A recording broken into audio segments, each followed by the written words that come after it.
Okay, 7.1, items removed from consent. Staff travel requests, Ms. Brooks, I believe you wanted this pulled, is that correct? Yeah. Okay. That's correct. You've got the floor. So. Okay. Thank you, President Sandoval. So I pulled this and had come across the out-of-state travel request for 2 staff members to attend from Centennial High School, I believe it was, the National Association for College Admissions Conference for counselors. And I just, in my role as a board member, I research, I look up things because I want to know what exactly we're approving and where we're sending staff, because it's also taxpayer dollars. It's just ensuring that. And so I looked up the conference education sessions, and I had concerns because some of the sessions were questionable. You've got equity in higher education without affirmative action, how institutions can recruit, admit, and enroll students with equity in the wake of students for fair admissions, leaning into access and diversity in a post-Supreme Court of the United States decision world, new paths to racial and economic diversity on campus. So those were just a few. I mean, there's a huge page here, but with that, I wasn't comfortable. And I wanted to pull this and have a vote on it. I know it was on consent agenda, so that's why I pulled it. I was not comfortable with some of these education sessions. It seems like the sessions are questioning the U.S. Supreme Court with some of these discussions with education sessions. So I just wasn't comfortable with that, with sending staff there. So that was just my reasoning. Okay. Board members, questions, comments on this line item? Ms. Hill? I have to concur with Ms. Brooks on this. The overturning of the Supreme Court's ruling, it kind of almost looks like affirmative action is kind of what it seems or appears that they're trying to do, or trying to work, between the lines here. I just think it's inappropriate. I don't think it's worth our tax dollars to send teachers to teach them basically, we'll say inclusivity and diversity tactics after the Supreme Court's ruling. So I'm not comfortable with this as well. I don't think it's appropriate that we pay for this or send our teachers there to learn this information and take it back into the classroom and then implement it in the classroom. So I'm against having this training happen. Thank you, Ms. Hill. Dr. Swenson. Yeah, I guess I just look at return on investment. I mean, there are some sessions on here that are questionable. I mean, I agree. But there's also some sessions that can add some value to our kids. When I look at international federal aid, when I look at artificial intelligence, when I look at helping NCAA student athletes, when I look at FAFSA, and it kind of ultimately comes down to my belief of like small government and small regulation. If there were sessions that were 10 ways to protect gender in high school and college, or some other hyper political concepts, I would probably vote the same way.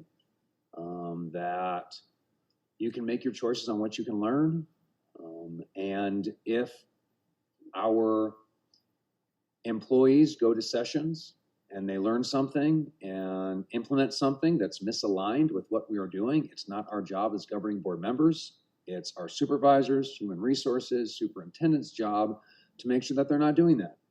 So that's not within my purview to do. So to me, this looks like this can provide opportunities for our students. So I'll be voting yes. Thank you, Dr. Swanson. Mrs. Ewing. I know that college is very, very expensive, and families are having difficult times trying to figure out how are they going to send their students to college. And many of our, some of our Title I schools, they start talking to families very, very early on about the FAFSA and getting them involved in that and so forth. And I see lots of trainings with regards to that and helping college be accessible to students. And I think that is something very valuable to many of our students across the board. AI, that is going to be the trend of the future.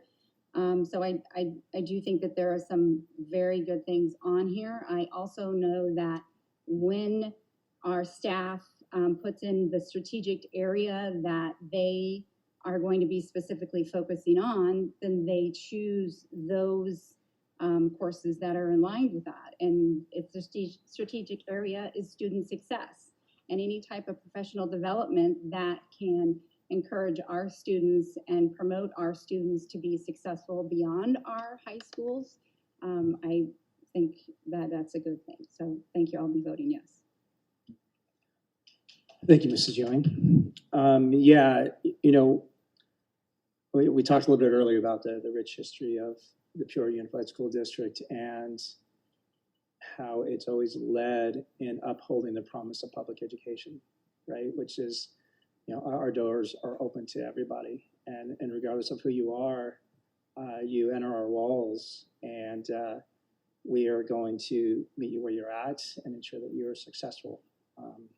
Again, regardless of your social status, culturally, et cetera, gender, whatever it is,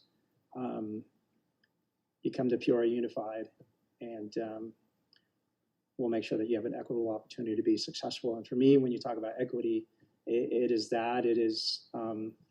meeting students where they're at, and making sure that you know, as we look beyond what's right in front of us, you know, we integrate programs and processes to ensure that all of our students are successful.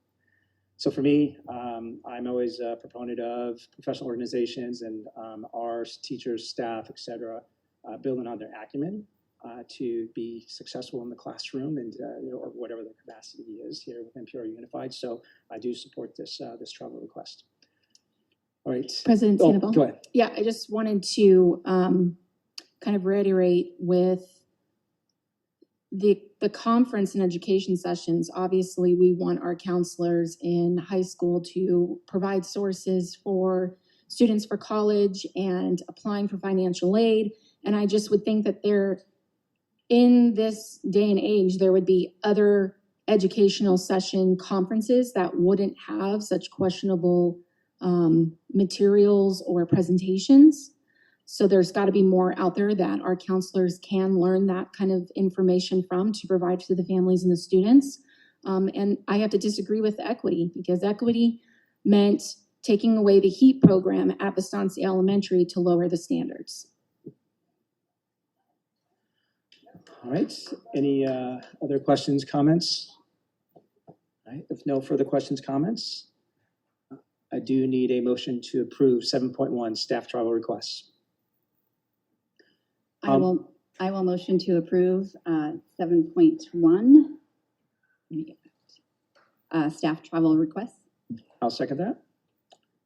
Mr. Alexander, we have a motion made by Mrs. Ewing, second by myself. Ms. Ari, do you want to run us through a voice vote on this, please? Certainly, President Sandoval. David Sandoval, Yes. Heather Rooks, Nay. Melissa Ewing, Yes. Bill Sorensen, Yes. Rebecca Hill. Nay.